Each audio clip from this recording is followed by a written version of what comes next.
All right. Hi, everybody. It's a wonderful, wonderful thing to be with you here this morning, doing this panel for our Strictly Silk online kind of cross-border conversations.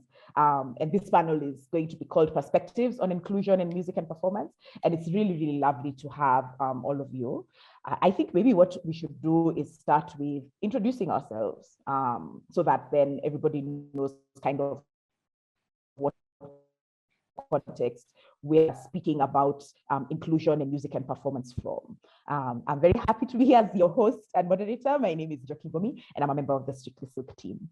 Maybe I can ask Monhrea, you can introduce yourself. Hi everyone, this morning. I am Monhrea. I am an artist specializing in DJing, production and creative coding. I have been around for about 4 or 5 years in the scene, and I'm glad to be part of this discussion today. Thanks so much for joining us, Monhrea. And also, I'm so sorry, I've been saying your name wrong for so long. So thank you. Thank you for very gently reminding us how to say your name properly. Coco? Hi, everyone. So my stage names are Coco Em. My government is Emma Nzioka. And I am a DJ, a producer, a filmmaker, photographer, former photojournalist, and I am honored to be a part of this conversation and to have had, working ties, friendship ties with the Nest and Strictly Silk in particular. So thank you so much for having me here. It's lovely to have you, Coco. And if Barbara's back, Barbara, if you don't mind kind of introducing yourself and then kind of giving your context with regard to why the topic of inclusion in music and performance is important to you. Maybe I can also just say for the record that Barbara's not feeling very well today, so we're really glad that she was still able to be here with us, but then her video wouldn't be on for the session. So let's just excuse her for not having her video on. Barbara? Thank you so much for excusing me. I really appreciate that. And the reason why I'm here is because I feel like this is a really important conversation that we need to be having. And that's why sometimes you have to push yourself a little bit more for such important conversation. So my name is Barbra Wangare. I am a queer activist and queer African feminist. I'm based here in Nairobi. I am also a activist for several years, and I'm here in this conversation because I believe that we need to talk a lot more about inclusion and expand what it means when you talk about inclusion and who are we including when we talk about inclusion, and the possible ways in which that we can begin to have more significant and meaningful inclusion in music, in the music industry and the creative arts industry. Thank you. Thank you so much, Barbara. And again, we really hope that you feel well soon. Colds can be the worst. Pole sana. I guess maybe actually we can start with you when we're kind of talking about this topic of inclusion. And Monhrea reminded us earlier that we should really kind of define what does inclusion mean to us in this context. So maybe Barbara, let's start with you. What does inclusion mean to you? So I think inclusion means a lot of things for different groups. Inclusion means a lot of things, especially for groups that are marginalized, groups that are underrepresented, groups that are excluded, right?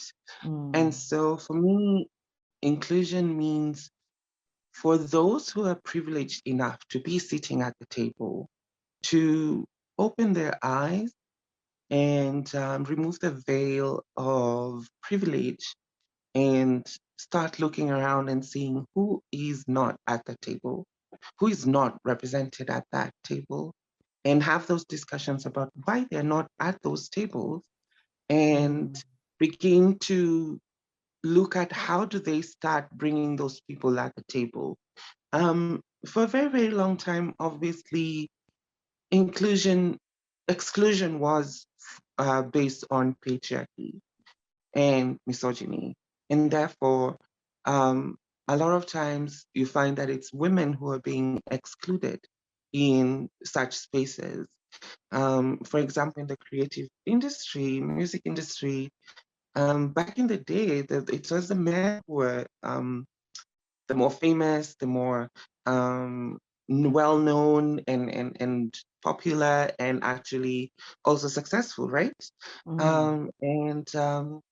Slowly by slowly, the women rights movement, especially in the music industry, in the creative arts industry, pushing for inclusion and ensuring that women are also included in those spaces, ensuring that women also, signing record deals that are having their arts in galleries, stuff like that, right? And so slowly by slowly, we're seeing a little more inclusion of women. Now, we're also, if you go on with the years, you start looking at the other groups that are being excluded. And I think I'm going a little overboard from your question, and I'd like to just save the next part of what I wanted to talk about for the next questions. Thank you. Okay, no problem.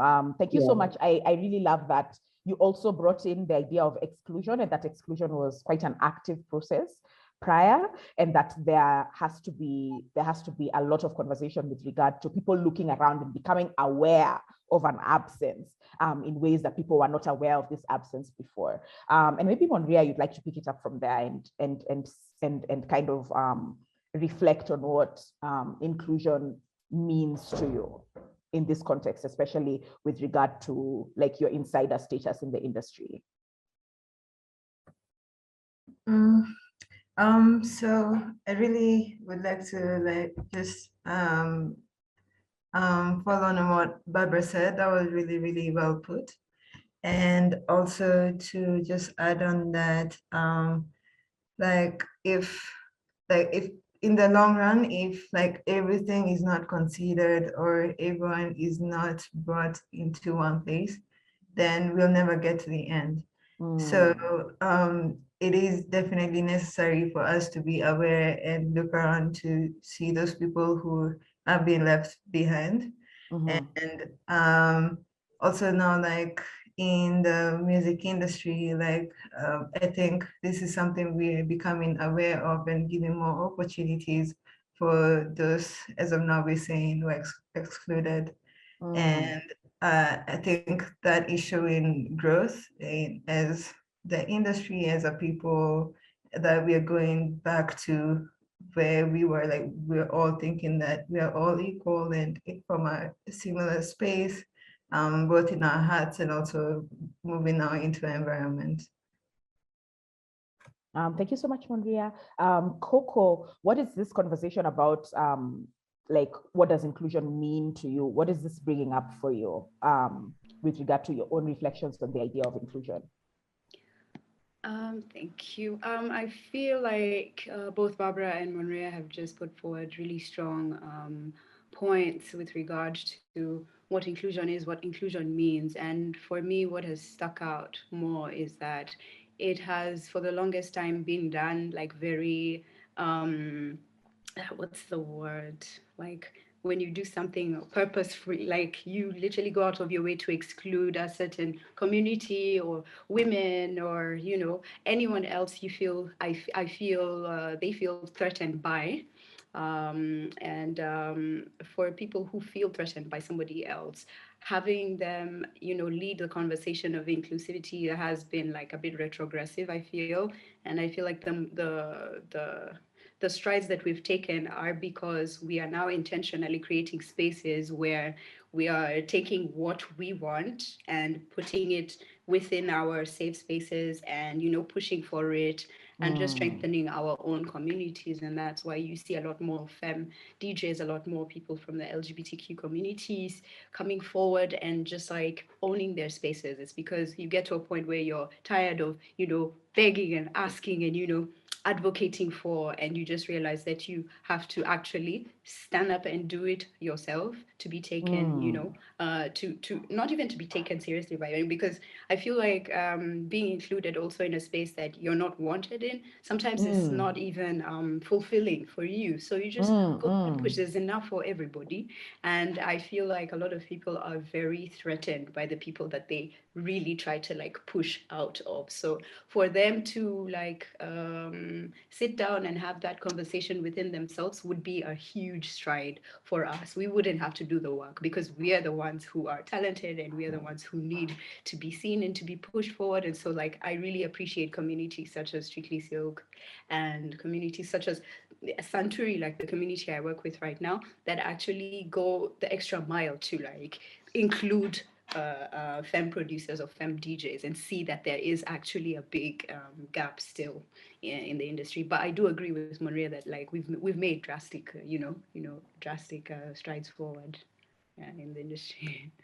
There's something that you've said that's super interesting with regard to the idea of creating your own space.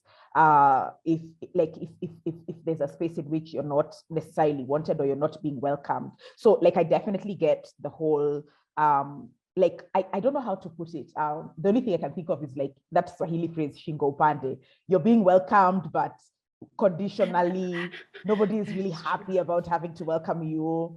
They're treating it like they're like doing their CSR for the day.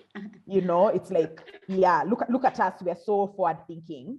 This is, you know, and I think I want us to talk about the emotional fallout of that, right?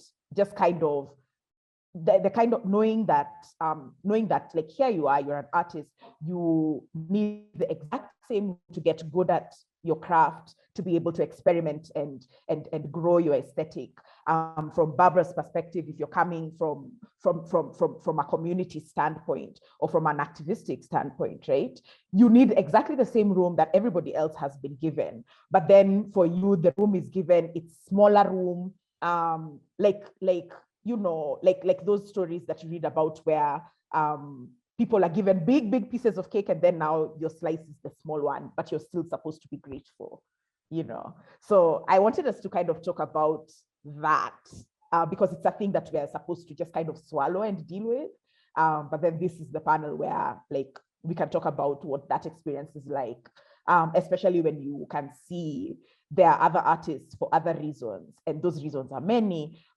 They get more room, they get more chances, especially chances to fail, you know, because sometimes for marginalized artists, you get one chance. If you mess up, people are like, we won't give anybody from there a chance again. You feel like you're doing it for all the women, you're doing it for all, you know, the LGBTQ people. It's such a mess.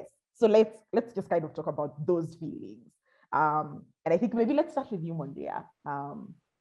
What that kind of disgusting in between weird space has been like for you. From an honest point, I think like being in this space now, I've gotten to a place where like these spaces are becoming more and more open. So I don't think about that kind of weird feeling, to be honest. But I know of people close to me who have experienced that. Like a friend of mine who recently became a transgender woman, and they're also like a DJ out there, and they went through an experience where they were booked for a gig, and the name they used before, they switched it after their switch. So when they told the promoters to change their name, they're like, there's no way we can write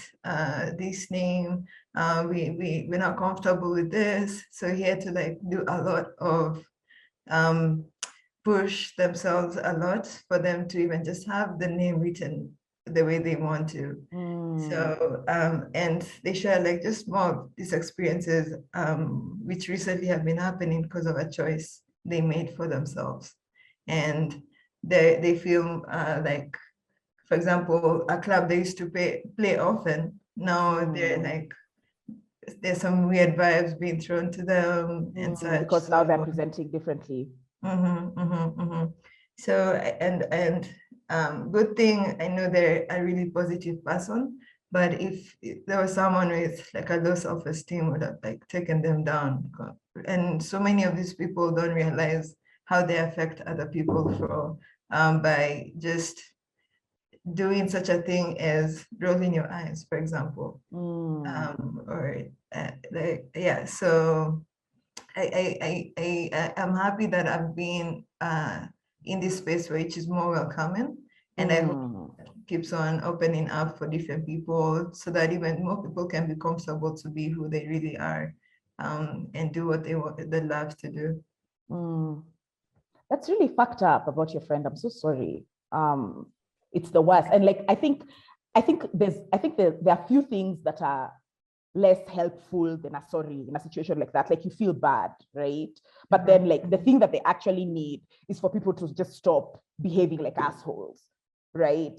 And promoters and event organizers, instead of fighting you on like, why is it even their concern what your gender is? Like, they just needed a performer for a slot, and they knew that you were good at your work already. So this whole conversation is actually about them at this point in time. It's not about you at all. And so now you're here trying to go through new obstacles. Sorry, Monhrea, you were saying something. No, it's okay. Like something powerful happened. So after like going through that back and forth, they just pulled out of the event. Then even the headliner was like, why is this person pulling out? Then even then they pulled out. Wow. Then everyone canceled. The other DJs canceled because they're like, if you're not respectful in just such a way, like the basic thing. And it went hard on the event people. And this is someone who's like more than 40 years old. Like, this is someone is good at what they do. So just basic respect, I think, is really necessary. Yeah, I love that. I love that everybody pulled out. And that's what I meant, instead of just saying sorry, like, what do you do to show solidarity in times like those? And I think that's really, really important. I think I do want to ask you one more question, Monhrea, before we move on to Barbara. There's something really lovely you said, that at least for one of the things that you realize has kind of prevented you from having an experience like that, and we are so glad that that was not your experience, was support. And so for you, what kind of support has been there that you're able to say that, yeah, this definitely was the thing that stood in the way of me having to experience some of these terrible things? I think coming into the industry, I got to interact with really open-minded people who, even from like the kind of music they might play, like they were welcoming with it. So I think that warmness that I felt from the beginning just went through all through, and I've kind of found myself in spaces where there like queer people around, or like just, yeah, the spaces were not included, and gotten to interact with such people and gotten into like really deep friendships with, for example, how I met the friend I was talking to you about. So just knowing that there are other people who, for example, feel the same way that I do, and also we're going through this journey together, was that support. I just didn't feel like I'm alone. That's really lovely. I'm really happy to hear that. And it's really beautiful that that's been your experience, and I really hope that it's also the experience for a lot more upcoming artists. I feel like the experience that your friend had to go through, there's so many artists who like that happens to, and you decide that the art is not worth it, you know. and then the world loses out on the very kind of specific and unique ways somebody can make the world more beautiful, because of like all this random bullshit that absolutely nobody has to go through.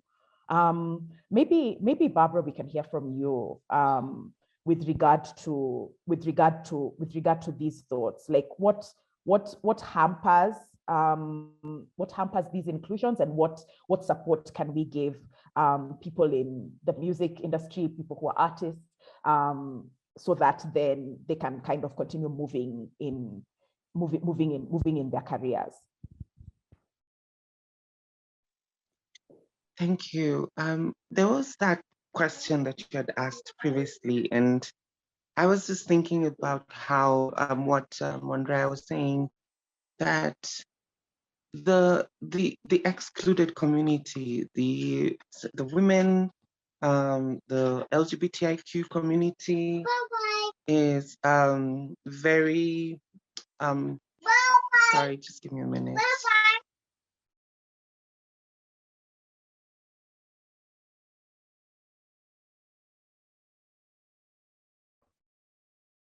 I always love when babies interrupt panels. It's always the best. It's always the best. They just walk in at the, the opportune time. They're like, "Oh, mommy's speaking now. I'm gonna just jump." Babies are on like baby standard time, and like there's nothing you can't interrupt it. They just do what they do. So yeah, yeah. Don't and I always refuse people to apologize for babies. I'm like, the baby is not apologizing. We'll all be fine. Yeah, it's true. It's true. Thank you. I was saying that I think the excluded community, like say for example the LGBTIQ community, non-binary people who do not conform to societal norms, and also women at some point, right? The bar is set so high for you to have a seat at the table. The bar is set so high, and you as I think it was Monhrea was saying that you have no room for excuses. You have no room for failure, because they expect you to be better than them, so that then you have a stake at the table. And they have to, you know, like it's like you have to really convince them why you actually should be at that table, and not in a space where, because you're an artist, you actually should be at the table, regardless of whether you're good enough or whether you're better than the other one or whatever it is.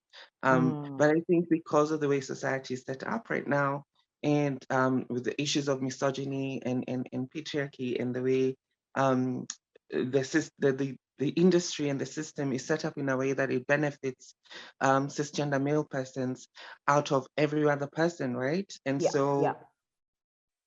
when artists, you I feel like when you ask artists who are non-conforming, who are trans, who are queer, who are lesbian, anything like that, who are even just women, you sense that they have to put in so much more effort. And that's the really unfortunate thing about when we're discussing things around inclusion, is that once you're not feeling that vibe, once you're not getting to that standard, you're not meeting up to their own standards. If they feel like you're not good enough, they will not include you. And that's an unfortunate thing, right? And I think conversations such as this are really important, and hoping that there's even more people, especially those in this industry, to actually listen to such conversations, and listen to the marginalized community, and see the importance of ensuring that there's inclusion. Monhrea, I think that story that you gave about your friend who's trans, it's really unfortunate.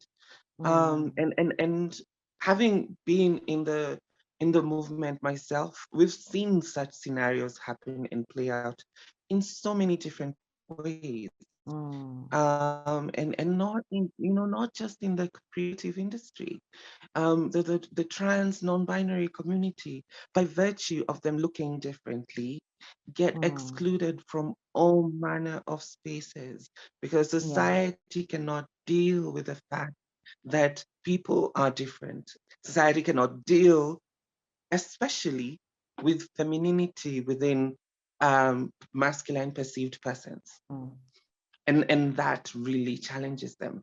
They cannot deal with the masculinity within a assigned female at birth person. They cannot deal with that kind of deviation from what they consider to be the norm. And therefore, they fear it and they avoid it and they exclude it. And it's a sad situation. Barbara, there's something that Emma had said earlier, which was about this kind of situation where people have to now go and kind of create their own spaces. And I wanted to kind of hear from you with regard to the work that you've done in many communities for a long time. Do you feel like audiences, and it would be cool to kind of hear your thoughts as an audience member, do you feel like audiences are excited to have these new spaces where they can go and be a little bit more experimental, or do you feel like audiences foundationally want all the things they love to join the mainstream? I think it really depends on the audience, right? And so, like, if you look at it from the perspective of like the event organizer, they're thinking about how can I have an event that everyone can be there, and how can I have an event that everyone will be okay with? Yeah. And as long as they themselves have the feeling and belief system that being different is not okay, then they're going to believe that the audience that they're targeting is not going to be okay with that kind of artist, right?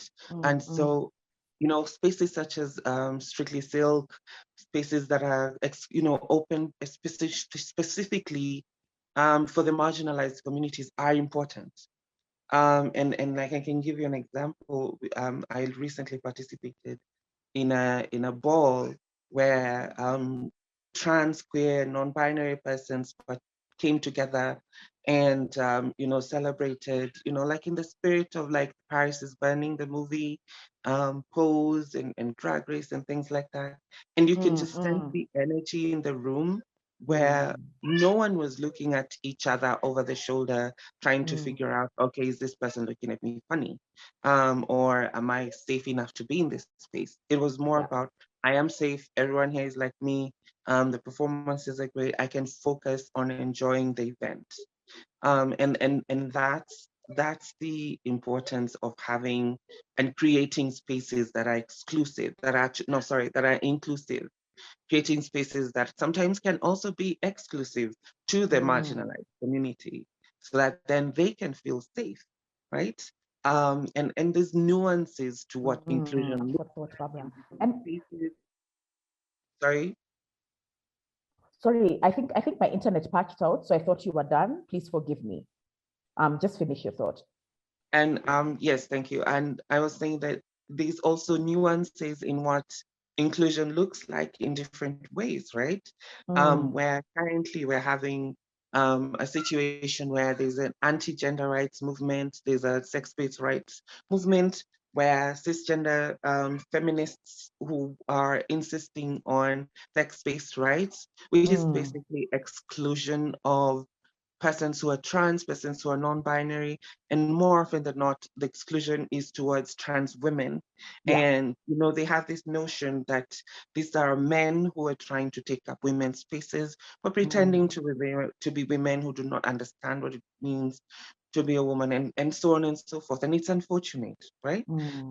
It's unfortunate, and it's a discussion that needs to keep going, so that both sides of this movement need to come together and figure out and actually see that the real enemy isn't each other. The real enemy is the system, is the patriarchy, is the misogyny. It is how the system is set up to elevate cisgender heterosexual men in general. And so when we're talking about creating safe spaces, we need to also think about creating safe spaces that are for the marginalized community. and not marginalize each other within our own safe spaces. Thank you.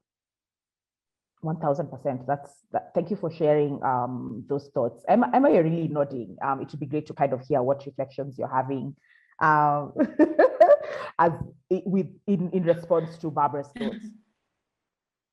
Yes, I mean, it's a lot. I mean, I feel like I just had a thought about the spaces themselves that have, decided to exclude us, and I feel like those spaces themselves are not even that healthy, or I feel like it's a lot of dog eat dog.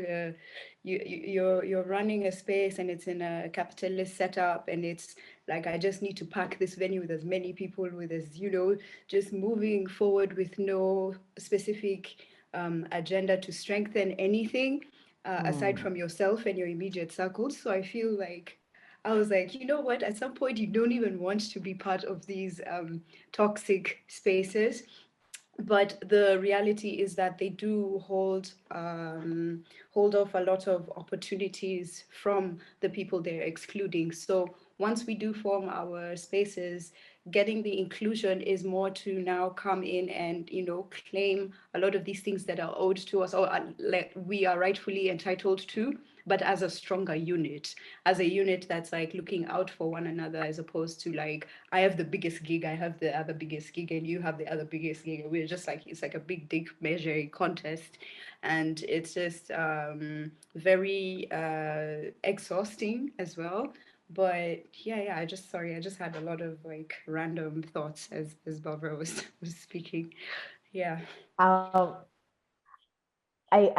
really like what you've said with regard to just kind of tying it very directly to what the main issue is, which is money. Event organizers are thinking about money, and then they say that fine, the artists who can pull them on the kind of incomes that they have.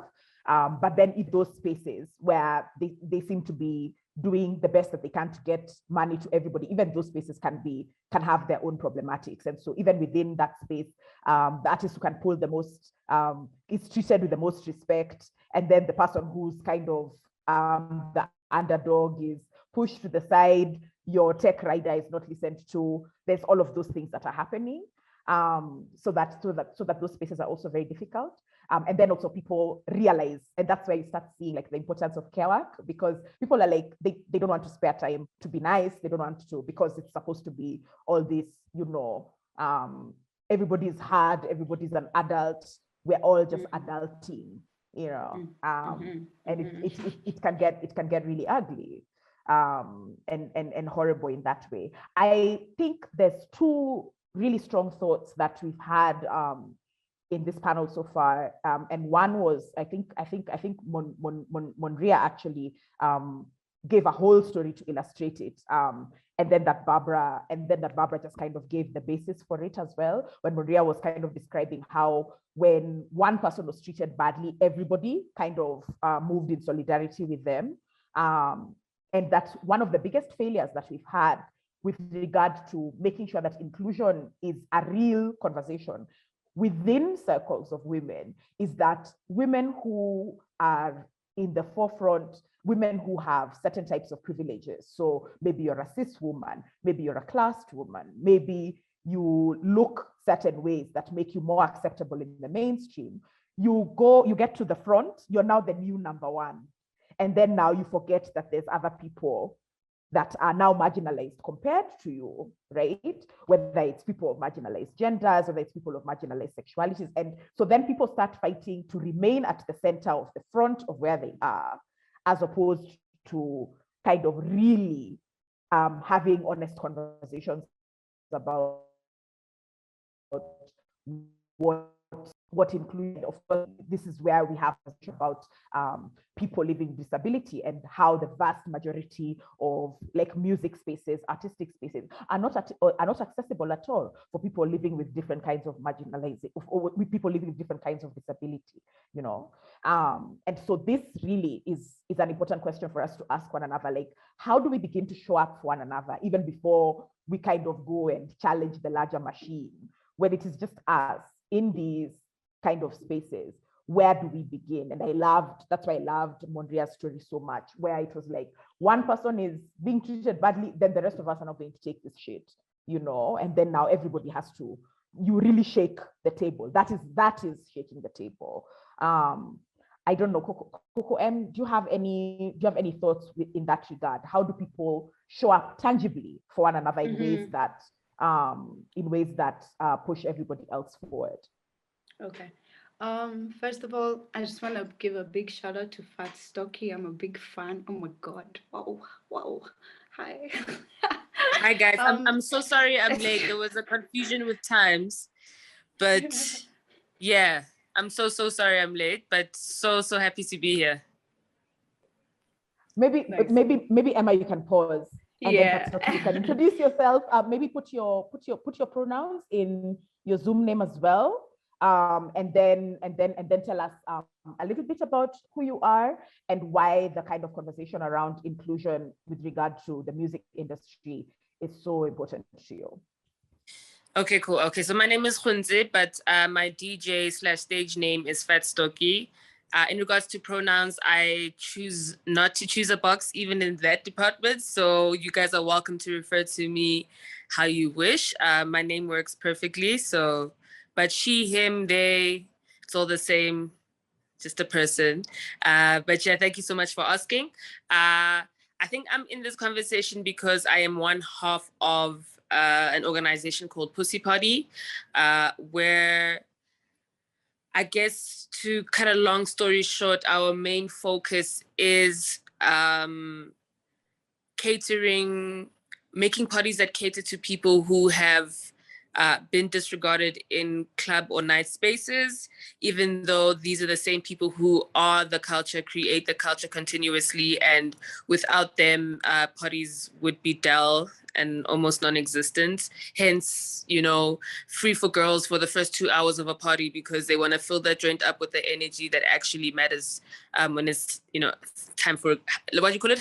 Time for a good time. There's a saying, sorry, when it's time for a good time, but yeah, women know how to bring it. Queer people always know how to bring it, and they tend to be treated the worst in these kind of spaces. So that's where Pussy Party, like their main focus is, our main focus is. So yeah, the discussion of inclusion, I like being a part of it mainly because there's a lot of other layers. I mean, even when I speak of, putting only women in a space or only catering to them, I have to admit that some of the most harassing things I've been through by women, they are very homophobic and transphobic women. So there's still a lot of layers within the work that we're trying to do that we're unpacking as we go along. But yeah, I hope that explains enough.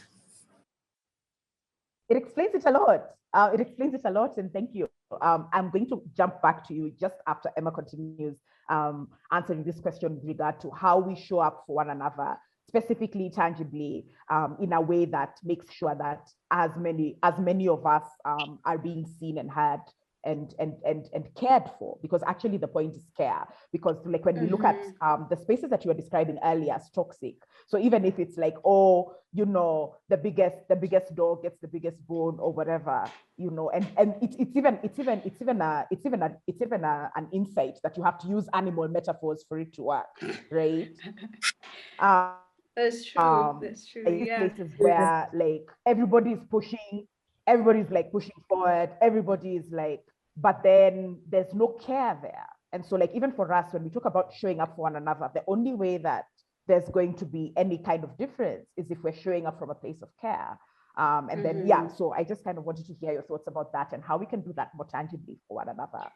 Yeah, so I mean, I just had a few more thoughts about that. And with regard to my own career, for example, I shot up, into the scene quite by, I mean, I was prepared, but I got like a big boost with like a huge show. And, at some point, whereas you get to the point where you are through support from other people who you have to recognize on your journey up, when you get that little burst of like, I am the shit, hey, you kind of forget sometimes that like there are other people who are you know, really struggling to get to where you are. And sometimes I give grace to some of these women who are like really grinding and pushing, and when they get it, they just like go all the way, because like it's been so hard to just get to where it is you want to be, and you've had to fight so many obstacles and just like still continue to receive a lot of criticism and judgment and what, on account of the fact that you are of a different or lesser or, you know, non-deserving persona. And so I had this whole reflective moment within my career last year when COVID hit and I couldn't move around anymore. And I'm just sitting there thinking about my whole life and it's like, what's going on here? And I realized that the reason that I am still able to like pick up a phone and have a conversation like this is because of the community that I had gone through and that had built me up to where I was. And it kind of inspired me to start a community of the same. It's like you have the blueprint and you just like create bigger and bigger communities. You join communities that are there. And currently we are pushing for women to do music production. And the community is called Simsima. And I'm proud to say that like half of the production class that's going through the Century Electronic Music Academy is femmes from Simsima Academy. And I'm just, I really push for this. I'm just like, you know, if you don't want me in your group, that's fine. We can form our own group. I don't really need you anyways. But if you are blocking me from an opportunity, I'm going to come in with my group and demand demand what is rightfully mine. So, I mean, with regard to like, say, Phatstoki's Pussy Party, I have been to the party as well. And I was going to mention it, which is very funny. That was like the best party. It's like a Strictly Silk in Jaws in South Africa. It's crazy. What? And you guys need to like do this and just like have a big pussy party X Strictly Silk X everything. It's like really, really cool. So like things like these really empower me and push me further, especially when I have to deal with like, and I have to deal with it from two different industries. There's a film industry where it's like, sometimes I'm the only cinematographer on set, and the things men say on set, I'm just like that.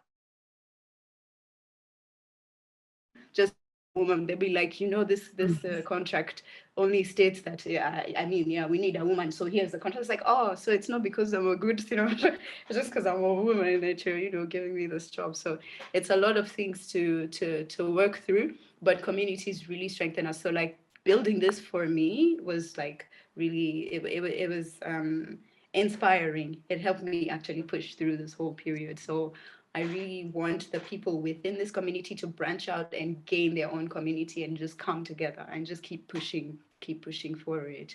So I feel like that's one way where you can identify your trade, your craft, your strength, and just share it. Just it can be as simple as just inviting a friend over and showing them how to use the controller, or you know, just starting them off on an Ableton course. You know, one person, two people, that's already a community. So yeah, that's one way I feel like we can do that. The other way is like with Monhrea's example, if one person is being treated like shit, we're all walking off. And I feel like that's not done enough of. So sometimes I'll be complaining alone.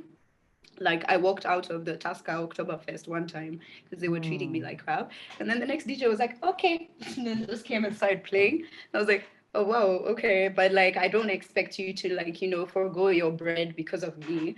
But when it comes to like matters of like respect and stuff like that, people might take us more seriously if we like band together and, you know, show them that there's consequences to treating people the wrong way or not respecting them and stuff. Yeah, so I would say those are two ways in which we can ensure that this keeps moving forward. And I really love what you said about like refusing to go up alone. I love that. I think we've actually been reflecting a lot at the Nest Collective and among the Strictly Silk team about how there's something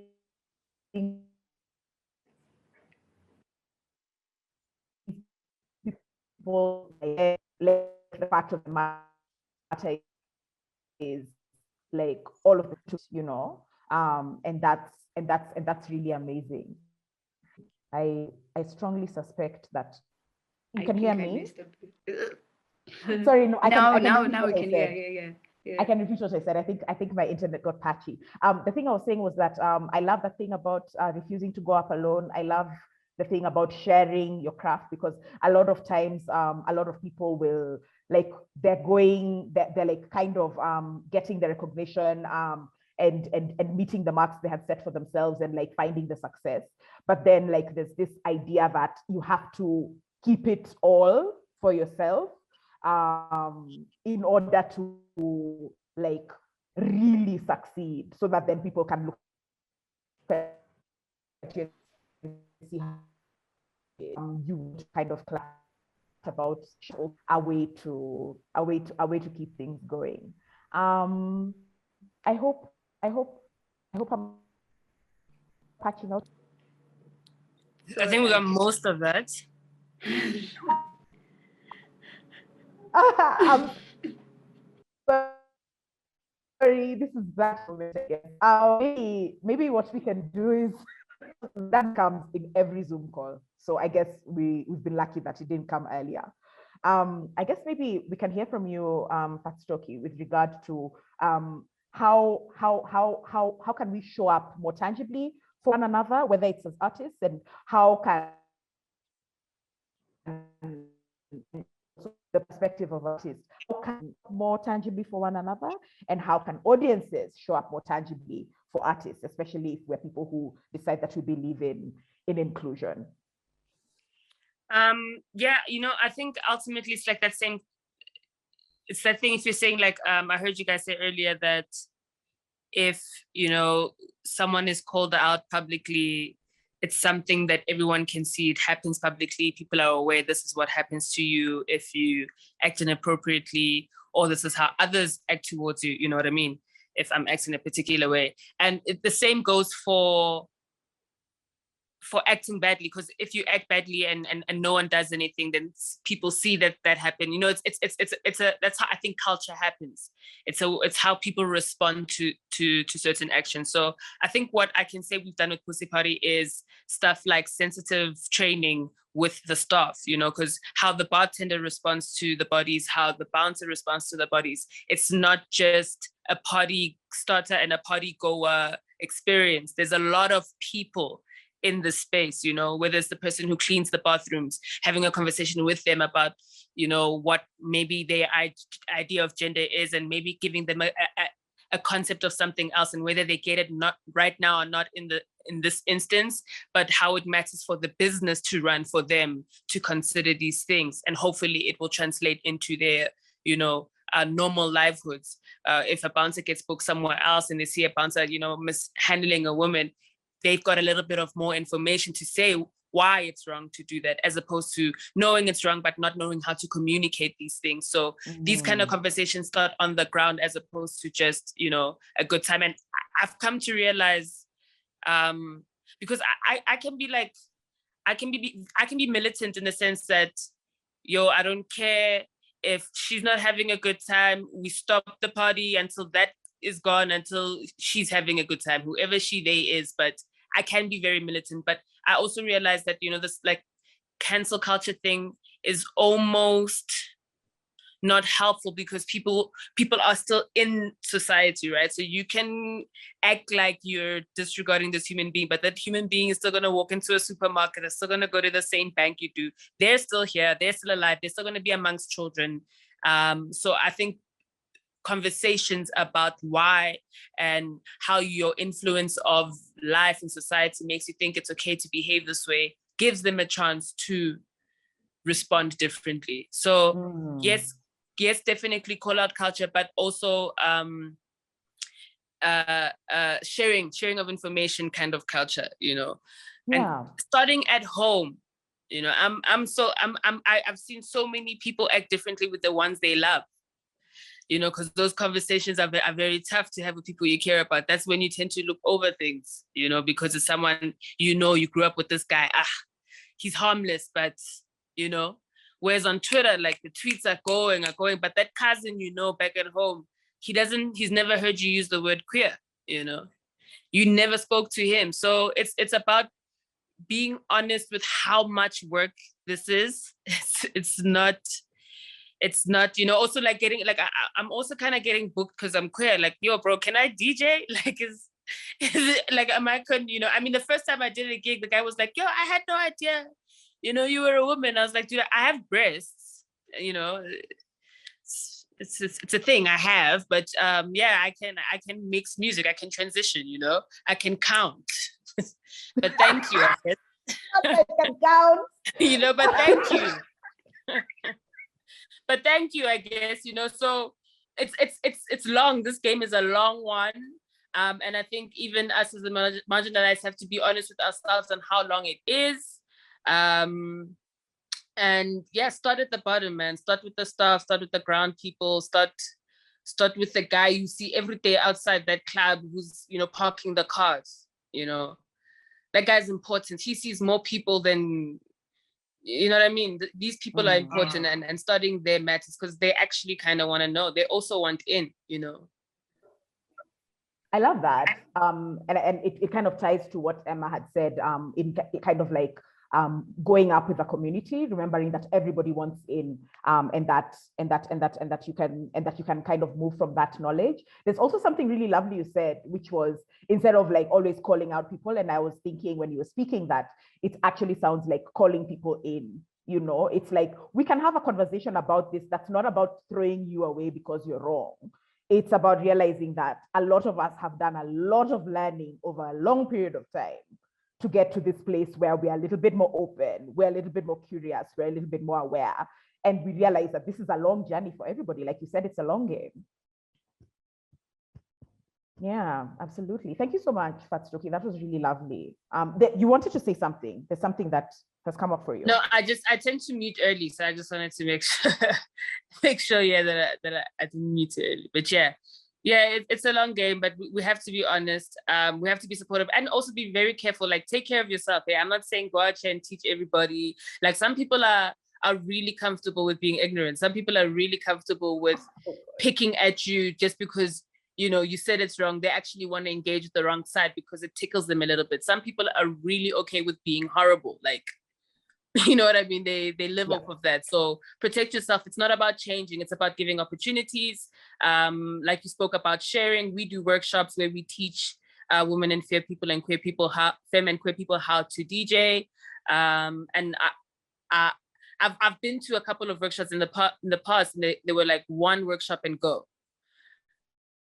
And okay, access, that was the only time I ever had that access. Okay, where do I begin? That was the only time I ever, you know what I mean? So you kind of know how to do this thing, but you don't know where to take it from there. So we do workshops all through to a point where we put you on the lineup. If you still feel a little bit shaky, workshops, we'll put you on the early part of the lineup, check how you feel in front of a crowd. As you grow, maybe you'll close the set or, be the opener of the headliner. But ultimately, it's about growth. Giving something, let it go somewhere. Our plan now, I think, is we're gonna do workshops in underprivileged communities, and we're gonna try leave them with a set of headphones and a USB, so that when we move, it doesn't just end there. There's a continuation from just starting somewhere and having that kind of information and being able to use it somewhere else. Okay, thank you so much, Phatstoki. Maybe, Barbara, we can hear from you with regards to how artists can show up for their audiences in much more strong ways, and also how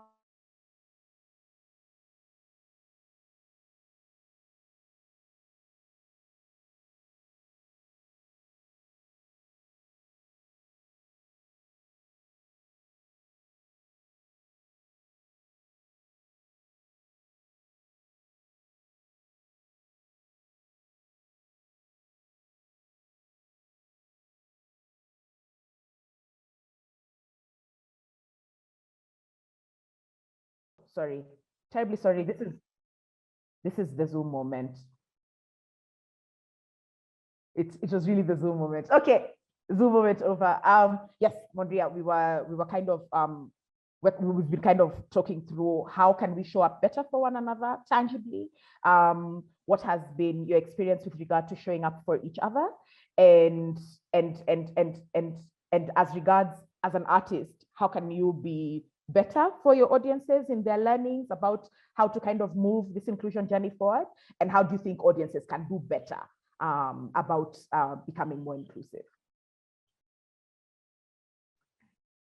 I think, like, based on my experience, I can try and like do that for other people. So I remember like how I even got into DJing was through Femme Electronic, which was a female workshop, or rather organization meant to develop female DJs, and also Coco Em was part of that program. And so that is part of like the experience I mentioned earlier, where I felt like I came into this from a safe space.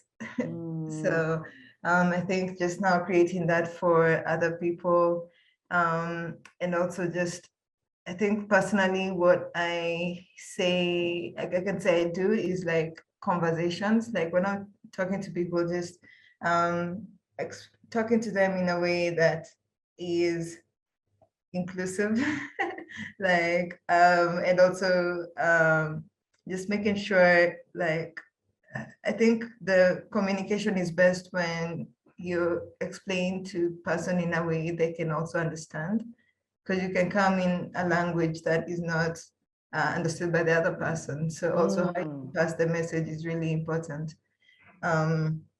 So yeah, I think moving forward is just like trying to do where I can in offering us another opportunity or space for another person, just to continue this feeling that I felt supported from the beginning, and just make sure that continues on and on.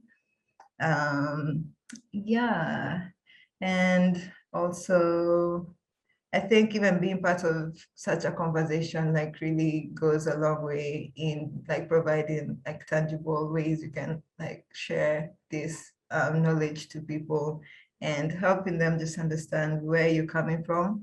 Even some things like if you're talking to someone and if you share personal experiences that even are attached to emotion, they can maybe understand that this is actually something you're truly going through inside. It's not like you're trying to put labels on yourself or join a trend or something like that.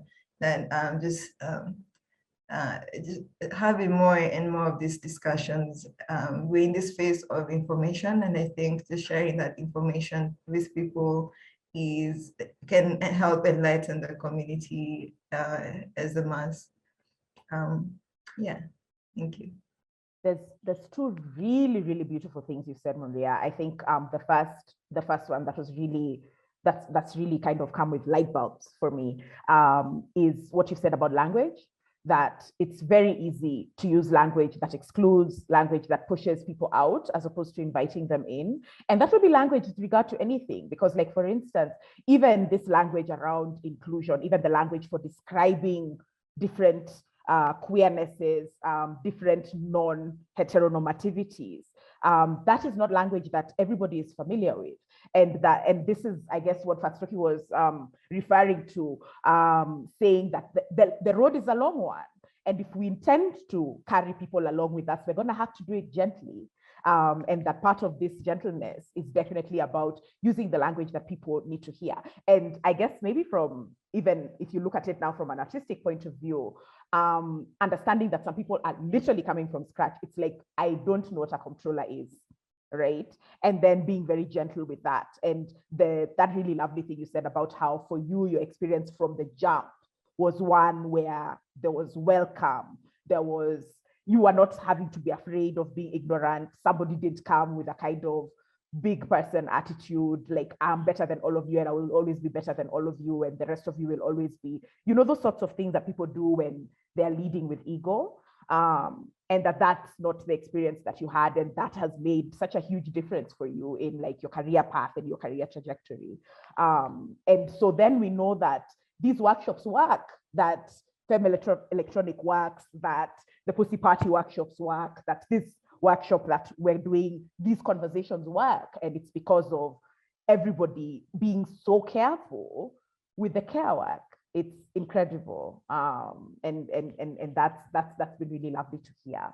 I think we're actually very much going going to kind of into our wind down moment. And I want, before we do a final word from all of you, it would really be lovely to hear from Barbra. Barbra, I don't know why you decided to just bless us in the last moment. You knew the moment to arrive at the party. You did. Thank you. Thank you for blessing us in your face. Thank you so much. Yeah, and I'm still like with the running nose and hoarse voice. And I'm preparing to go somewhere else. I have like other engagements. So yeah, I had to, wake up and put on my face, as I usually say. I think there's a question that you were asking me before when I was switching from my phone to my laptop, and then the internet decided to play games with me. Yeah. Yeah. The question was like showing up tangibly for one another, and Yes. how we can kind of go on this journey that we've been talking about, where the inclusion journey, it's all of us. It's gonna take a long time. Yeah. And the only thing that's really going to get us from point A to point B is care work, right? But also the stuff around calling in and telling each other, we are not doing the best we can here. We can do better, right? So maybe kind of hearing your thoughts about that. Yeah, and I was going to say, and I was going to talk about it. And I was also thinking about what Phatstoki was talking about. I mean, it's a pleasure to meet you online and to hear about your work. I think what you're doing is amazing, and it's very inspiring. I think us in these other spaces, we need to really pick a leaf from that and try and do that. And I mean, it makes a lot of sense to target those spaces that we occupy as queer people, as women, where we're facing these challenges. But to speak more about your question, I think it's really important for us to show up for each other, right? I like what I think it was Coco talked about. Coco Em talked about how they left a gig because they were not including a particular person. I think we need to do more things like that. I think we really need to stand our ground and refuse to be swayed by money and swayed by capitalism. And even when I'm saying that, I'm thinking how it can be a little bit unrealistic, because unfortunately we live in a capitalist society. We need money to survive. And sometimes, sometimes people do things that they're not really proud of just so that they can get that food on that table. But I feel like it's now upon organizations such as, Strictly Silk, The Nest, and even Pussy Power, what you're doing, to actually give that, open up spaces and allow for such situations to happen, allow for artists who are standing up for each other to actually, stand their ground and say, look, we're together here. You cannot, if you're choosing one, you're choosing all of us. If you're not choosing one, you're not choosing all of us, right? We're standing together in terms of we're not going to stand for discrimination.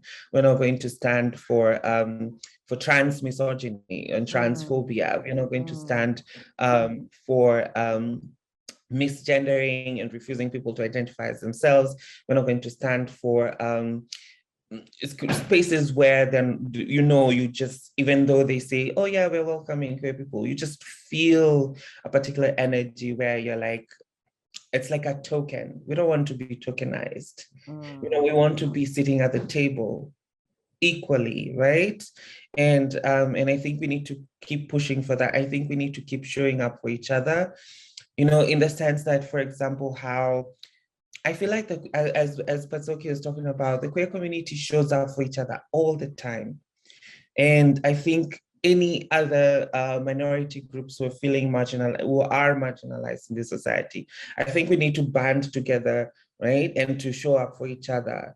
Yeah. And not just, you know, I'm showing up for my cis women group here because I'm a cis woman and I'm believing in that, or I'm showing up for my queer women space and you know, and so not being exclusionary within our own thinkings of inclusion, where we're expanding the mind and the thinking around inclusion to mean anybody who is marginalized, and showing up for each other, and not making the assumption that we are always going to have, we're always going to understand each other. You know, it's not an assumption. Sometimes you do see queer persons, I mean, cis persons, for example, having an issue trying to understand non-cis persons, trans persons, non-binary persons. And you don't, like I usually say, you really don't have to understand me. You really don't. That doesn't have to happen. You need to see me as a person, right? If I tell you that I am a woman, if I tell you that I'm trans, you're like, yes, I see you, you're Barbara. You tell me your pronouns are she, her, it's fine. If I come to you and I tell you that I am a non-binary queer artist, and I'm like, what's your name? This is my name. What's your pronoun? This is my pronoun. I'm a human being. And then, because a lot of times as queer people, I mean, no, sorry, as human beings, we tend to focus on the things that are different from each other.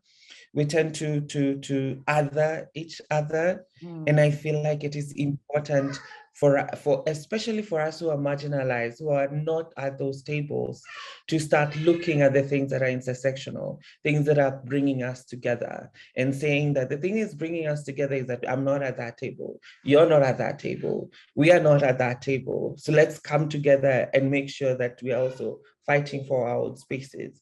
And if one of us gets to that point, you tag us along, right? And I feel like it's for me. When I think about it, when I see the reality on the ground, I feel like I'm thinking of a utopia, because we are still human beings who've been brought up in a system that is as effed up as it is, and so even our own internalized, we still have internalized homophobia, internalized transphobia, internalized misogyny, because we usually think misogyny is perpetrated by men. It is also by women, right? And what Phatstoki was saying, that sometimes you find you're thinking that the women are your supporters, but then they're the ones who are actually the most homophobic, the most transphobic. And so, yeah, I think conversations like this are really important. I really love, Barbara, what you said about it might be a utopia, but then the only way we can work for things to be better is by kind of looking at this utopia and keeping on moving towards it.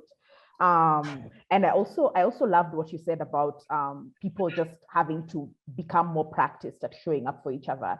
And I guess one of the tough conversations in spaces like these is about who always shows up for others, and then they're left behind because others won't show up for them. And so being accountable, making sure that reciprocity is real, it is active, it is a thing that we can measure, and that it's a thing that's unconditional.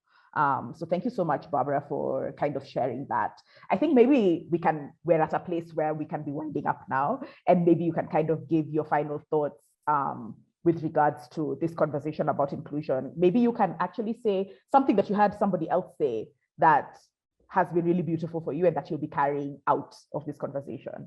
And maybe we can start with you, Barbara.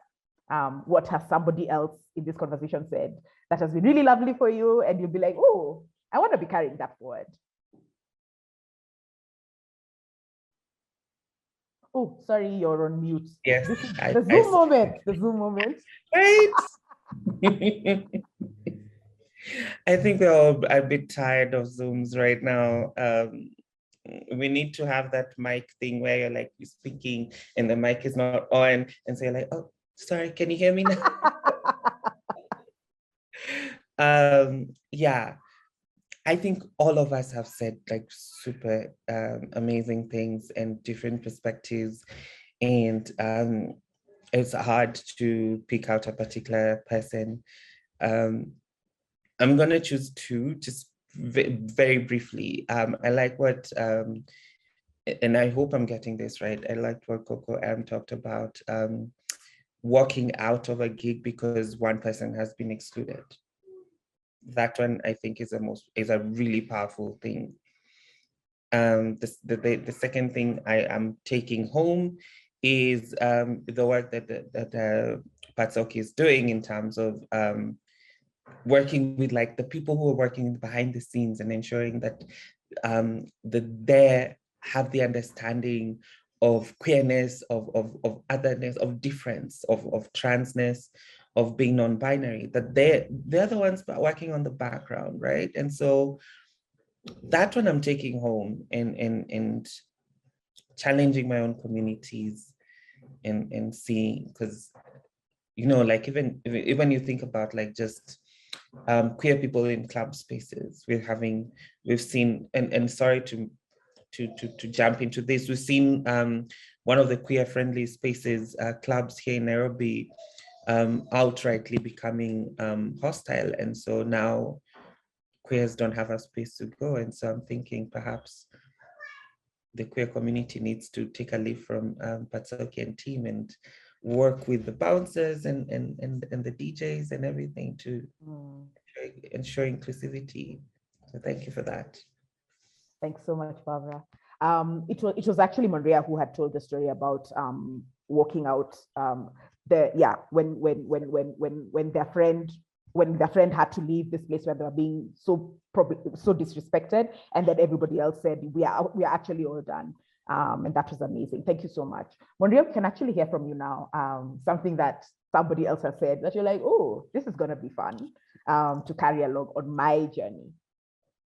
The one that spoke the most to me is the same one about the behind the scenes, because like one analogy like I like using is like if you go back to the smallest cell of your body, like if that is not functioning well, then your whole other organism won't like your whole other body will everything else won't work well.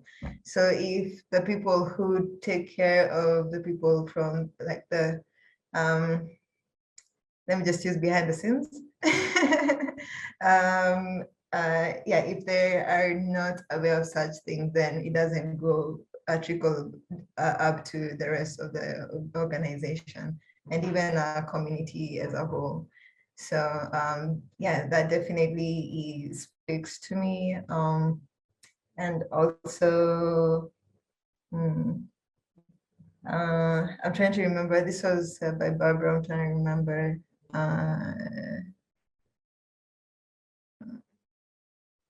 Oh my, I think I can come back to it in the clothing statement. Okay, I'll check in when we've done the lab.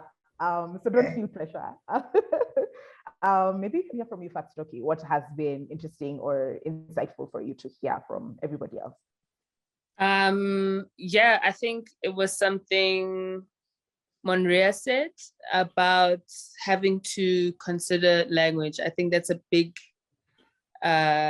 something I really want to really start engaging with, because a lot of these conversations, and I love them, but I've witnessed that there's always some kind of academic lineage with these conversations, you know, and I grew up in many different spaces and many different classes, so I'm well aware of knowing how to communicate something a little bit easier or a little bit more straightforward without the trying to sound smart gas, or you know what I mean. But yeah, so language is something I really want to engage with. I think it's super fun, especially when you make it easier. That's like it's almost like, you know, like, I don't know, hip hop, rapping, whatever, just a way to communicate something in a really cool way, where people can be like, oh snap, as opposed to be like, man, what the hell? I don't want to know what that means. You know, it needs to be more engaging and fun. So I think the idea of language is something I really want to run with and really consider moving forward. But yeah, Coco also said something about, I think I did mention it, about still getting booked or still getting stuff, as much as we're doing the work, still getting booked just because, you know. So I also want to find a way to become a little bit of a DJ activist with it. I wonder how. Maybe it's wearing a mask and then being like, ta-da! I don't know. But yeah, that's also something that stung me a bit that I wanna engage with moving forward. So thank you guys so much. This has been awesome. Coco, what have people said that you're like, this would be fun to carry forward? Yeah, first of all, this has been an amazing conversation. I feel like there's so many things, but what stuck out to me was, you know, don't other the other. I think that's what Barbara said. Like, don't be exclusionary within your own spaces, and that's like the risk we run with, you know, strengthening our own little squares, is that now we like completely we're creating the same thing that's happening to us outside of what's going on.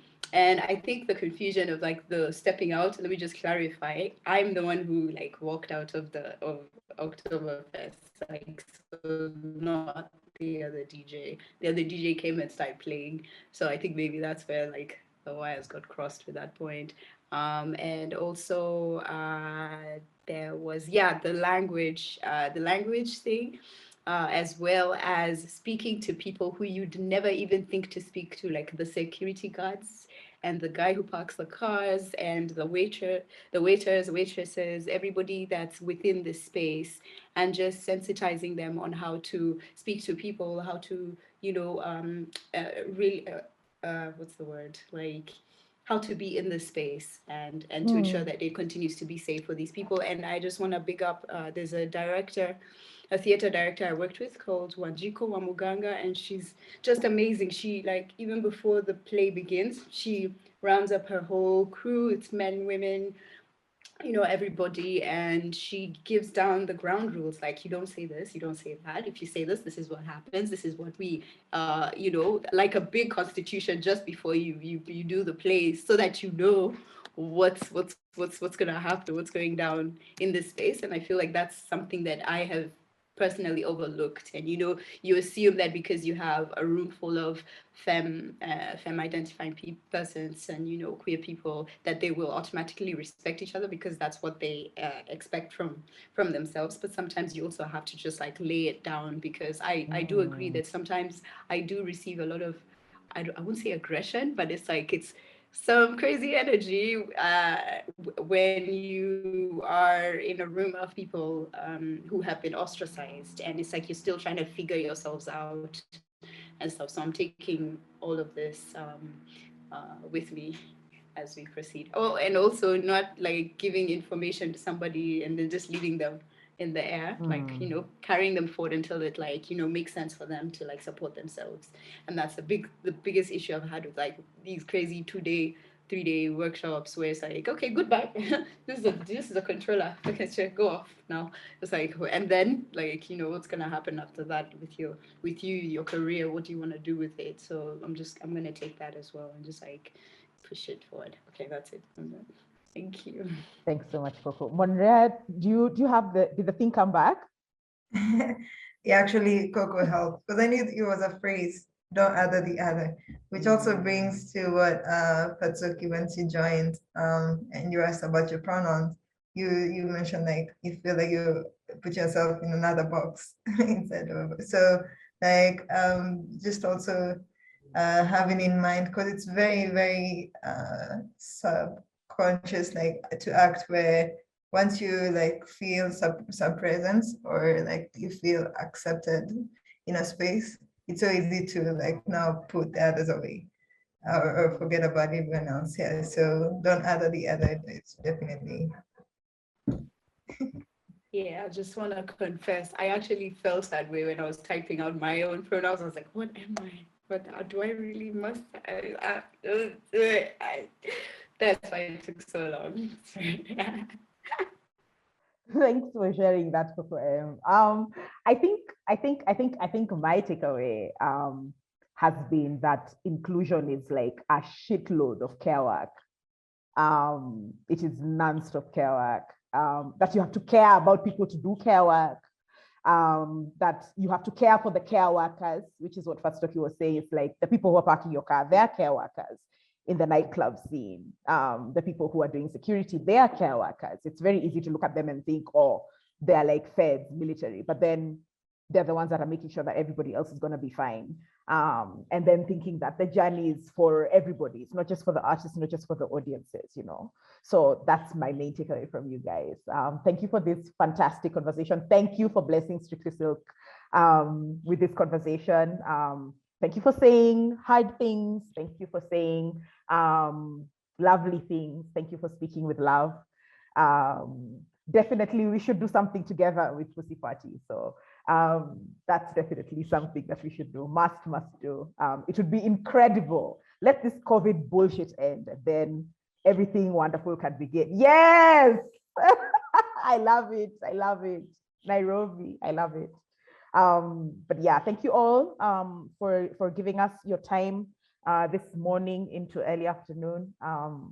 And for creating space to kind of help us all reflect on these really, really important conversations.